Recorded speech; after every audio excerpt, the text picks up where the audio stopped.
Hello বন্ধুরা, নিয়ে চলে এসেছি নতুন একটি ভিডিও। আজকে আপনাদের সঙ্গে শেয়ার করে দেখাবো ডেলিভারির কিছু খাবার। তো দেখুন, আমি প্রথমেই নিয়ে নিয়েছি পাবদা মাছ আর কাতলা মাছ।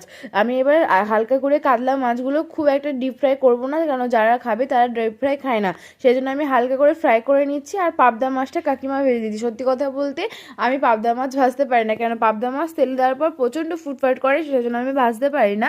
কাকিমা ভেজে দিচ্ছে। তো কাকিমা ভাজতে ভাজতে আমাকে বলছে, এত বড় মেয়ে, কাতলা মাছ ভাজতে পারিস আর পাবদা মাছ ভাজতে পারিস না, শ্বশুরবাড়ি গিয়ে কী করবি? তো দেখুন, কাকিমার সঙ্গে কথা বলতে বলতে আমার মাছ ভাজাগুলো রেডি হয়ে গেছে। এবার আমি সর্ষেটাকে কষিয়ে নিচ্ছি, কারণ সর্ষে পোস্ত দিয়ে হবে পাবদা মাছ। আমি ভালো করে কষিয়ে নেওয়ার পর জল দিয়ে মাছটাকে আমি ভালো করে ফুটিয়ে নিচ্ছি। আর ওপর থেকে দিয়েছি কিছু কাঁচা লঙ্কা আর সর্ষের তেল। আমি এর মধ্যে আদার্স কোনো মশলা দিইনি, শুধু সর্ষে দিয়েছি আর পোস্ত দিয়েছি। দেখুন বন্ধুরা, আপনাদের সঙ্গে কথা বলতে বলতে আমার রান্নাটা হয়ে গেছে। আর দিয়েছিলাম কালো জিরে। এবার দিয়ে দিব রান্না কাতলা মাছ। আমি কাতলা মাছে সর্ষে অ্যাড করিনি, করেছি টক দই, চার মগজ আর বাদাম আর আদা রসুন পেঁয়াজ। আমি এতে সর্ষে দিইনি। বন্ধু, আমার ভিডিওগুলো ভালো লাগলে কিন্তু অবশ্যই লাইক কমেন্ট শেয়ার করে দেবেন। Thank you for